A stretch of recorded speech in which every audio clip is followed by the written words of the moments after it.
Un camp de squatteurs, cela ressemble à ça. Voici notre coin, dit ce vétéran de la guerre contre la Rhodésie, fini depuis 20 ans. Une toile de tente, un peu de nourriture et une citerne à eau. Ils sont 5 à camper ici depuis 2 mois. Ils ont la quarantaine, sont au chômage et n'ont rien à perdre. Face à la toile de tente, une ferme de plusieurs centaines d'hectares, ou plutôt une plantation de tabac. Bref, un domaine que ces propriétaires hollandais ont quitté il y a 8 jours.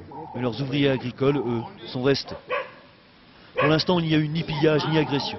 D'ailleurs, au début, cela s'est plutôt bien passé. Le fermier nous a donné la tente. Nous avons demandé des toilettes. Il nous a dit qu'il y avait la brousse pour ça. Mais nous, on ne veut pas retourner en arrière. Ce que nous voulons, ce sont des terres. Vendredi saint et jour férié au Zimbabwe. Devant la ferme, les vétérans ont convoqué les habitants pour une grand-messe politique. Une seule référence, un seul choix, le ZANU-PF, parti de l'inamovible président Robert Mugabe.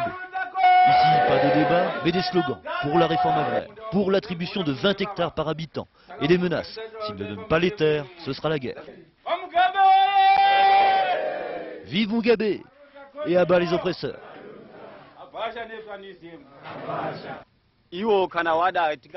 Si les fermiers blancs veulent rester chez nous, ils doivent accepter de partager les terres. S'ils refusent, qu'ils s'en aillent. Inquiets, les fermiers blancs du district. Hier soir, ils ont rencontré pour la première fois le chef de ces vétérans squatteurs. Un début de dialogue. Le docteur Hitler Hunsvi a annoncé un moratoire dans les occupations. Mais pour autant, il a confirmé le maintien des vétérans sur place, là où les fermes sont déjà occupées. Comme ici, au domaine de Torpston. Pourquoi? Parce que le Zimbabwe est en campagne électorale. Et que le mouvement des vétérans est aussi devenu la dernière chance du régime en place.